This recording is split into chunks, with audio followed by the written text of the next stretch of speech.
Yo Batou. Alors on va revenir sur la série. Attends, je vais fermer la fenêtre parce que sinon, y a des mecs qui vont dire ouais, c'est qui ce con. Allez, c'est parti, on peut commencer.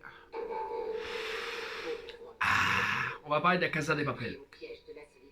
Saison 1, saison 2. Excuse-moi. Partie 1, partie 2. Et ensuite, partie 1, partie 2. Ah ouais, à un moment donné, on va commencer. Alors, en même temps, je me regarde Sabrina, la première sorcière, la nouvelle version. J'ai beaucoup de mal. On va pas se mentir, on va baisser parce que j'ai beaucoup de mal avec cette série. Pourquoi je la regarde? Parce que je vais faire une critique, un comparatif de Sabrina horrifique avec Sabrina sitcom. Oui, c'est le terme. Mais aujourd'hui, on va parler de Casa de Papel. Enfin, surtout, qu'est-ce qui se passe quand on mélange V pour Vendetta avec Ocean Eleven. Voilà. Alors, la première saison. En fait, on va dire que les deux premières saisons, c'est la partie 1. Voilà. C'est le coup numéro 1. C'est divisé en deux parties. Je sais pas pourquoi. C'est sur Netflix, tu peux faire des épisodes de plus de 8 épisodes. Voilà. Mais en vrai, c'est la première partie, c'est ça. Alors, le cast est mené par Berlin. Un personnage assez fou. Joué par Pablo Alonso. Qui a des méthodes assez de Joker, c'est-à-dire qu'il peut passer être très séduisant. Quand tu le vois, il peut être très bien sapé, très bien habillé, qui lit les mots avec une certaine aisance. Et d'un coup, slash, couteau. Très Joker. Très Joker. Il vole, il viole. C'est le Joker. Mais il a quand même des moments de respect. Comme le Joker. Il y a des fois où tu te dis, putain la vache, bravo.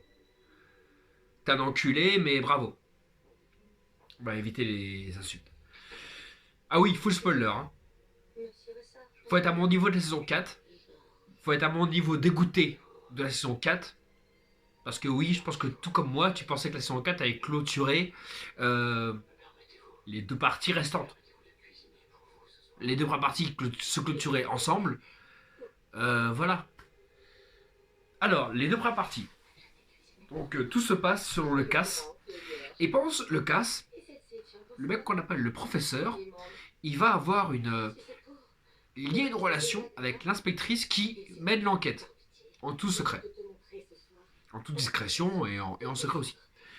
Sauf qu'il va se faire griller par son collègue, qui est aussi amoureux de l'inspectrice. Et qui va griller sa planque. Donc il va commencer à faire...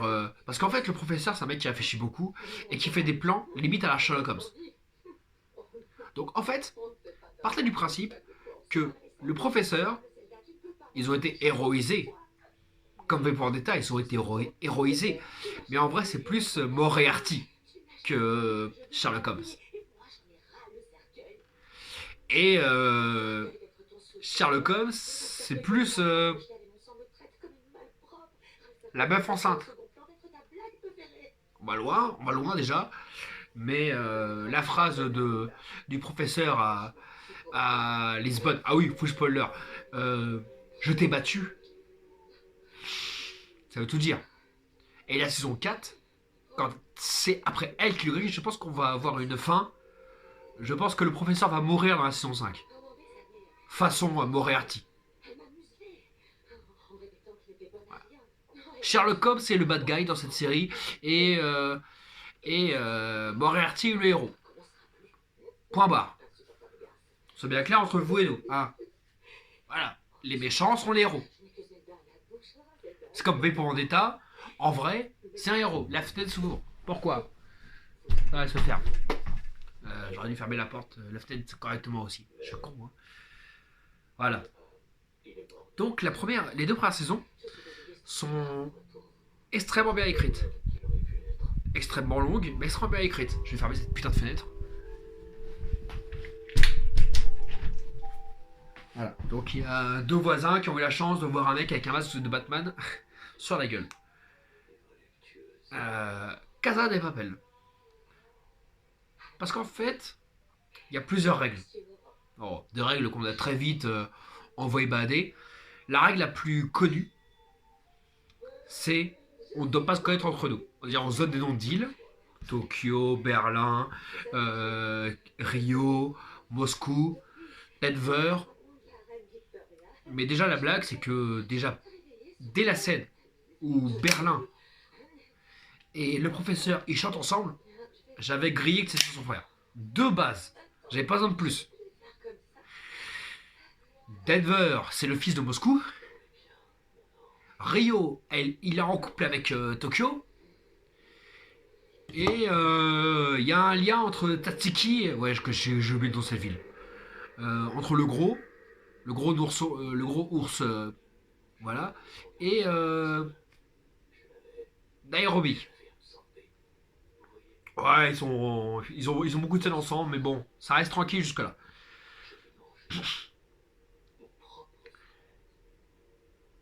Alors, on va aller directement à la scène de Berlin. C'est bon pour vous? Ok. Alors oui, j'ai adoré Berlin.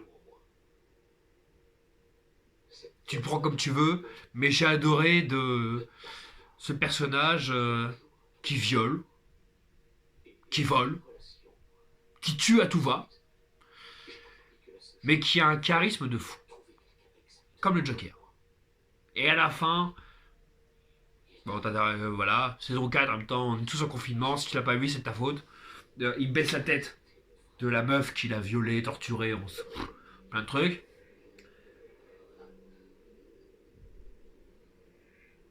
Elle est dégueulasse cette série. Non mais Sabrina, je vais en parler mal. Je la regarde, mais vraiment juste pour faire la critique, quoi. C'est vraiment dégueulasse. Ouais, donne envie de gerber ce truc-là. Ils ont pas respecté les personnages. Mais bon, c'est pas le but de la série de respecter apparemment. Donc elle baisse la tête de Alicia. C'est ça, hein? Alicia, hein? Dégueulasse. Et, euh, et il part avec le flingue. Ah, il faut savoir autre chose dans cette série. Enfin, j'espère que c'est le cas. Quand on meurt, on meurt. Ne vous attendez pas à un truc à la Game of Thrones où le mec meurt, il revient après dans deux saisons. J'espère en tout cas que Berlin est vraiment mort. Sinon, déjà qu'ils ont bousillé son personnage avec Palerme. Ouais, on va y arriver à Palerme. Ouais. Et donc la fin de la série se termine par le casse qui se résolut. Il se barre triomphant, avec malheureusement quelques morts, mais triomphant quand même. Euh, L'inspectrice, donc Raquel, qui abandonne son travail, qui prend sa mère et sa gamine, qu'on risque de lui enlever parce qu'elle a quand même collaboré, sans le vouloir, elle a collaboré avec le professeur, qui a gagné, mine de rien, qui l'a battu. Va prendre sa mère et sa gosse, l'emmener aux Philippines parce qu'il a reçu 4 lettres. Et, à un moment, le professeur, dans la saison 2, il lui fait Je t'ai jamais appelé. Puis moi, de ma télé, j'ai fait Bah si. Bien sûr que si, tu l'as appelé. J'étais là. Quand tu envoies les latitudes et les longitudes, t'étais là. Quand tu envoies ta position, t'étais là. Bah ouais. Franchement, on n'envoie pas d'opposition à quelqu'un pour pas qu'il vienne. Voilà. Voilà. Donc déjà, dans la saison 2, truc que j'ai beaucoup apprécié. Oui, la saison 2. D'accord, on va arrêter de se parler mal. La saison 1, c'est le braquage de la monnaie, Casa des Papel, la maison de papier. Et la saison 2, c'est plus la Casa des Papel, c'est autre chose. C'est autre chose, parce que la Casa de Papel, c'est la maison de papier. Donc si maintenant c'est la maison de l'or, c'est la Casa de ta mère, ou la Casa de l'or, ou la Casa de Golden Show, ou la Casa de Golden Shower. Mais voilà, c'est autre chose. Arrête de m'embêter avec ça. Et voilà. Donc, dans la saison 2, qu'est-ce qui se passe Tokyo en a marre d'être vivre sur l'île parce qu'ils ont chacun choisi une île en binôme. Chacun choisit surtout pas trop une île, mais un c'est la Thaïlande, Denver et Stockholm, c'est la Thaïlande. Le personnage de Alonso ne sert à rien dans la saison 2, je le dis. Il y a beaucoup de personnages qui servent à rien. Et beaucoup de situations qui auraient dû être plus explorées. Mais bon, ça c'est autre chose. Et Rio se fait avoir. Parce que Tokyo se barre. En même temps, si t'es là, c'est que t'as vu. J'ai pas à tout expliquer. Et il se fait capturer, il se fait torturer par la meuf enceinte. Qui, on n'a pas trop d'informations durant les deux parties de la saison 2. Les deux parties. Mais moi, je pense que les flashbacks de Berlin, parce que oui, il y a plein de flashbacks pendant Berlin, on voit quasiment que lui pendant la série, alors qu'il est mort. Euh, J'espère que c'est pas du remplissage. Ça m'énerverait que ce soit du remplissage. Mais si c'est pas du remplissage, il y a une rousse dans leur équipe qui connaît le plan.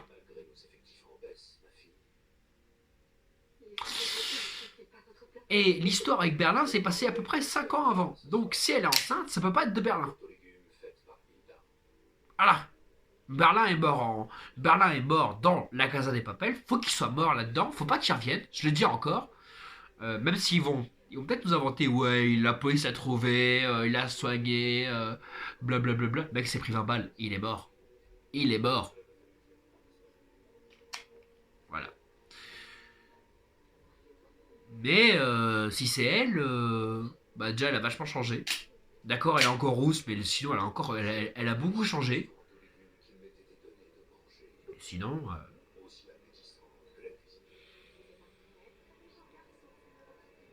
si on part par là, c'est-à-dire qu'il y a quand même une meuf en Espagne, et surtout pas très loin, pas très loin du casse, qui connaît le plan par cœur. Parce que oui, Berlin le dit, elle connaît le plan. Donc si elle connaît le plan, ça peut pas être Alicia. Ou l'autre là, je m'en fous de son prénom. Je dis, franchement, à part le nom de vie, j'ai très peu retenu de nom. Encore aujourd'hui, je crois que c'est Sergio, c'est ça. Sergio Valentina ou. Bref. Oui, la musique est très belle. Bellaccia, très belle. Et le problème de la saison 2, c'est qu'ils n'ont pas réussi à trouver une musique aussi forte. Ils te balancent plein de musique. Ou. Mais, il n'y a pas la musique Bellaccia dans Remplacement. Ils n'ont pas réussi à en mettre une aussi iconique. Et je pense que la saison 2 souffre de ça. C'est que plusieurs fois dans le point du scénario, je me suis dit, mais j'ai déjà mangé cette salade. Voilà. Excuse-moi, dans ton omelette, j'ai déjà mangé des omelettes ce matin. J'ai déjà mangé des œufs. Pourquoi tu me refais manger des œufs? D'accord, t'as mis un peu de fromage, mais ça reste des œufs. Voilà. C'est la même histoire. Regardez bien, c'est la même histoire. Je mettrai pas d'extrait, mais voilà. Berlin qui perd le pouvoir pour Naomi. Non, pas pour Naomi. Pour Nairobi. En même temps, ça serait vachement. Ce serait drôle qu'elle s'appelle Naomi. Ce serait très drôle. Qui après Nairobi prend le pouvoir, comme Tokyo, comme par hasard. Berlin prend ça, il est attaché. Palerme, il est quoi? Il est attaché. On te montre Berlin comme un gros psychopathe, un gros malade, un gros machin. Comment on te montre Palerme? Comment t'es un gros malade, comme un psychopathe? Voilà. Et ce qui m'a énervé, c'est que Palerme vraiment me sortait par les yeux. C'est vraiment le Berlin bis. C'est un peu comme si dans The Dark Knight, le Joker mourait à la fin. Parce que oui, Berlin, c'est le Joker. Il meurt à la fin. Et ensuite, dans The Dark Knight Rises, on te ramène un mec qui joue du couteau, pareil, qui s'appelle Zaz. Tu vois, comme quoi je connais un peu mes références. Il s'appelle Zaz. Et là, on te dit, voilà, The Dark Knight Rises, tu vas faire le film avec lui maintenant. Il fait les mêmes coups. Il fait les mêmes coups. Par exemple, il y aura aussi les visages derrière le masque. Scène qui a repris Casa de Papel entre parenthèses. De mettre les gens derrière le masque et qu'on puisse pas les reconnaître. Mais pour Vendetta et le Joker l'avaient fait avant toi. Voilà. Cette série n'a rien d'original. Je tiens à le dire. C'est pour ça que je dis que cette série, c'est quand V for Vendetta rencontre Ocean Eleven. C'est tout. Oh, grave.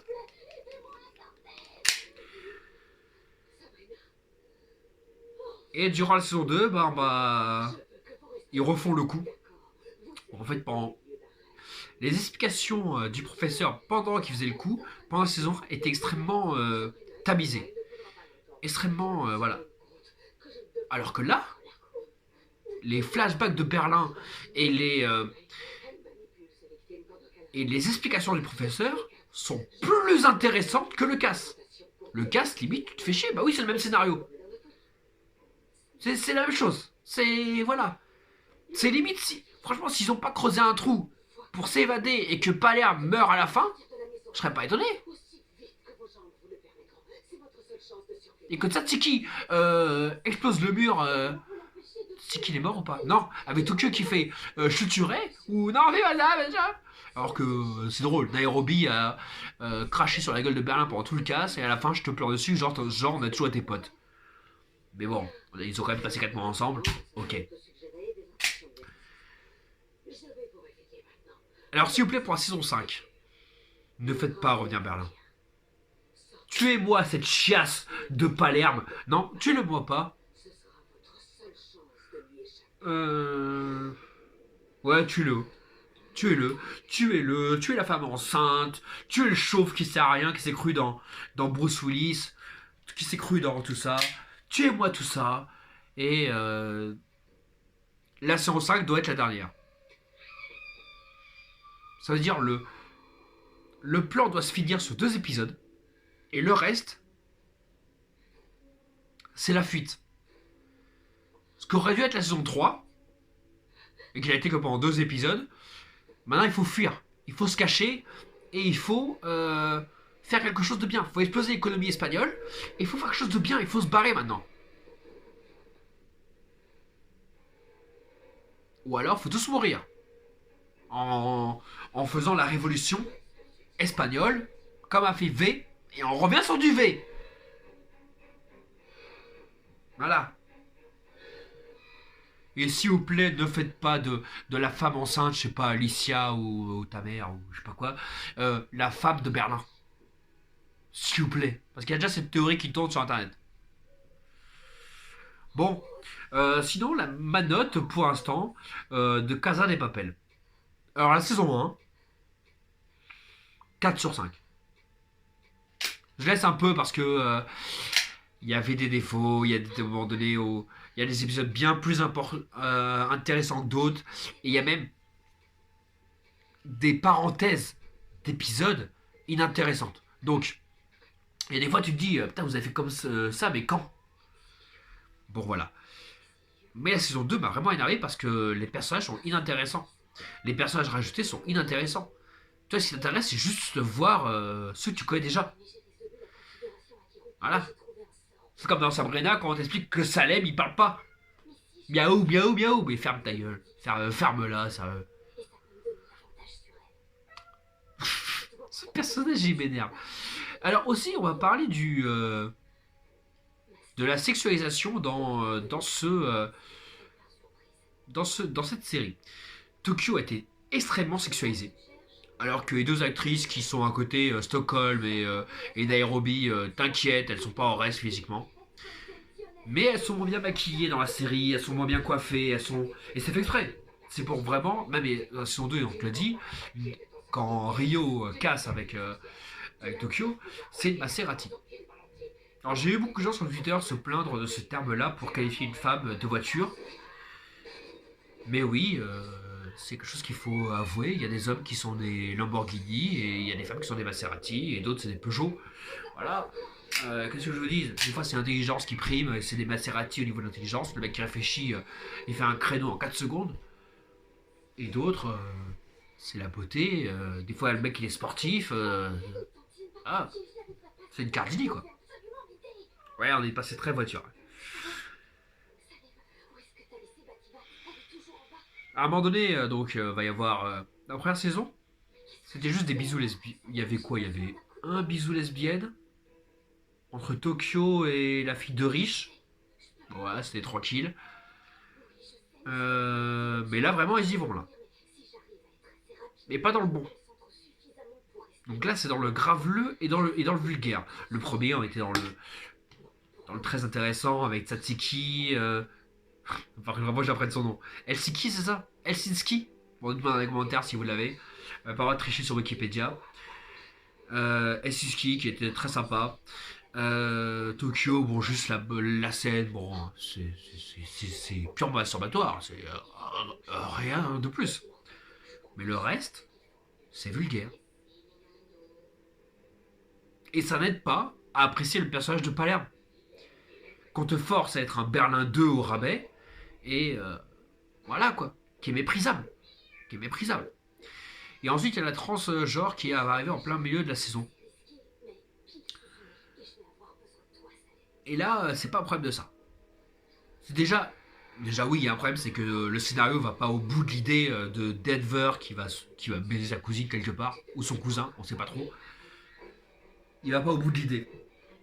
Alors que la cousine est jaune, hein. T'inquiète, hein. C'est limite si elle fait des avances à un moment donné. C'est oui, quand j'étais déjà en moto, je tripotais, et après elle fait ouais, je rigole. Mais t'inquiète, t'inquiète, ça rigolait pas trop sur cette scène. Il y a ça, mais surtout, elle débarque, et tu te dis, mais elle était où pendant tout ce temps-là? C'est-à-dire que moi, je serais capable de me revoir la saison 1 pour voir si secrètement, en mode où est Charlie, tu vois, en mode où est Charlie, si elle apparaît dans la saison 1. Imagine, il y a un épisode et là tu fais, elle est là, elle est là, elle est là, elle est là. Parce que, ou bien ça veut dire, tu vas pas me faire croire qu'ils non, ils l'ont fait venir pour le casse de la Casa des Papel. Donc pourquoi elle n'est pas intervenue à la Casa des Papel? Elle était où à la Casa des Papel, cette meuf?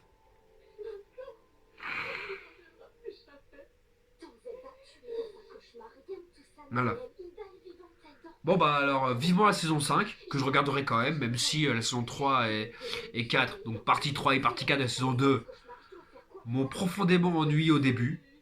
Les derniers épisodes de la scène du parking, tout ça, auraient dû arriver bien plus vite. C'est extrêmement intéressant. Ça m'a sorti mon Libération. Libération que je vais retourner avant d'attendre la saison 5. Euh, et voilà. Alors je vous souhaite un bon confinement à tous. Prenez soin de vous. Arrêtez de faire comme les cons comme je vois là, qui sont. Bon, c'est vrai qu'il fait beau, j'avoue, mais qui sortent de chez eux pour faire la fête sur les étangs. Oui, je vous ai vu. En fait, dès que c'est plus surveillé, vous faites les fous en fait. Mais bon, là on est hors sujet. Allez. Bella ciao, bella ciao, bella ciao, ciao, ciao. Tchuss.